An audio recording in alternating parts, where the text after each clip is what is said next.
ജമ്മുവിൽ നിന്ന് ഏതാണ്ട് ഒരു 50 കിലോമീറ്റർ ദൂരെയുള്ള സ്ഥലമാണ് സാംബ. സാംബയുടെ ആകാശത്തും ഇന്നലെ ഡ്രോണുകൾ പ്രത്യക്ഷപ്പെട്ടു. അവിടുത്തെ സാഹചര്യം ഒരല്പം ആത്മവിശ്വാസം ആളുകൾക്ക് കുറയ്ക്കുന്ന സാഹചര്യമാണ്. മാത്രമല്ല, ഈ ഡ്രോണുകൾ പറത്തി ഇന്ത്യക്ക് എന്തോ മുന്നറിയിപ്പ് നൽകാനെന്ന വണ്ണം ഈ പാകിസ്ഥാൻ്റെ നടപടി വളരെ പ്രകോപനപരമാണ് എന്ന് ആളുകൾക്കറിയാം.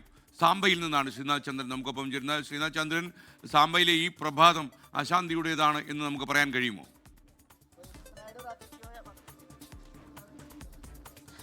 എസ് കെ, ഞാനിപ്പോൾ സാംബ അതിർത്തിയിൽ നിന്ന് ഏതാണ്ട് ഒരു 4-5 കിലോമീറ്റർ മാത്രം ഇപ്പുറമാണ് ഉള്ളത്. നമ്മൾ രാവിലെ ജമ്മുവിൽ നിന്ന് യാത്ര തിരിച്ചാണ്. ഏതാണ്ട് 50 കിലോമീറ്ററിലധികം ഇപ്പോൾ യാത്ര ചെയ്തു കഴിഞ്ഞു.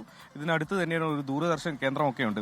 ഏതായാലും ഈ സ്ഥലത്തിന്റെ ഒരു പ്രത്യേകത, ഇന്ത്യയും പാകിസ്ഥാനും തമ്മിൽ ഈ സംഘർഷം തുടങ്ങിയതിന് പിന്നാലെ ഏറ്റവും അധികം എല്ലാ ദിവസവും ഏതെങ്കിലും തരത്തിലുള്ള ഒരു ആക്രമണം നേരിടേണ്ടി വരുന്നത് സാംബ മേഖലയിലാണ്.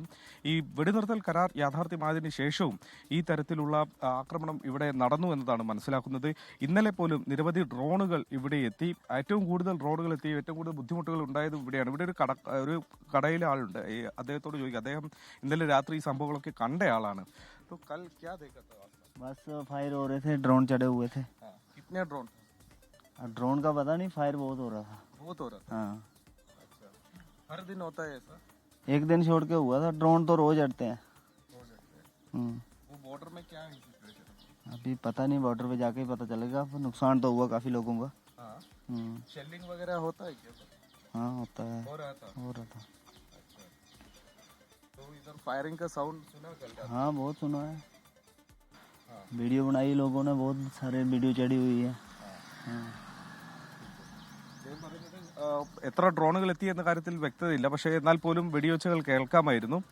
ഡ്രോണുകൾ ഓരോന്നും ഇന്ത്യൻ സൈന്യം വെടിവെച്ചിട്ടു എന്ന് ആർമി തന്നെ ഇന്നലെ ഔദ്യോഗികമായി തന്നെ പറഞ്ഞതാണ്. എത്ര ഡ്രോണുകൾ എന്ന എണ്ണം പറഞ്ഞില്ലെങ്കിൽ പോലും ഒന്നിനും നമ്മുടെ മണ്ണിൽ ഏതെങ്കിലും തരത്തിലൊരു നാശനഷ്ടം ഉണ്ടാക്കാൻ കഴിഞ്ഞില്ല എന്നത് ആർമി അറിയിച്ചതാണ്. അക്കിനൂർ അടക്കമുള്ള ചില മേഖലകളും ഇതുപോലെ ഡ്രോണുകൾ എത്തിയതാണ്. അതും ആ തരത്തിൽ തന്നെ നേരിടാൻ ഇന്ത്യൻ സൈന്യത്തിന് കഴിഞ്ഞു. അപ്പോൾ സാംബ മേഖലയെ കുറച്ചുകൂടി ശ്രദ്ധേയമാക്കുന്നത് ആ മേഖലയിലാണ് പലപ്പോഴും പാകിസ്ഥാൻ സൈന്യം കൂടുതൽ നാശം വിതയ്ക്കാൻ ശ്രമിച്ചിട്ടുള്ളത്. ഏതാണ്ട് എല്ലാ ദിവസവും സാംബയിൽ നിന്ന് നമുക്ക് ഏതെങ്കിലും തരത്തിലുള്ള ഒരു അക്രമ സംഭവത്തെ, ഒരു പ്രകോപനത്തെക്കുറിച്ചുള്ള വാർത്തകൾ കേൾക്കാമായിരുന്നു. അങ്ങനെയാണ് സാംബയിൽ നമ്മൾ നേരിട്ടെത്തുന്നത്. ഏതായാലും അല്പസമയത്തിനകം നമുക്ക് കുറച്ചുകൂടി അടുത്ത് അതിർത്തിക്ക് തൊട്ടരികെ എത്തിയാൽ അവിടെയുള്ള വീടുകളുടെയും ആളുകളുടെയും ഒക്കെ അവസ്ഥ എന്താണ്, പ്രതികരണമൊക്കെ തന്നെ നമുക്ക് പ്രേക്ഷകരിലേക്ക് എത്തിക്കാൻ കഴിയും. എസ് കെ, ഓക്കെ, താങ്കൾ യാത്ര തുടരുക.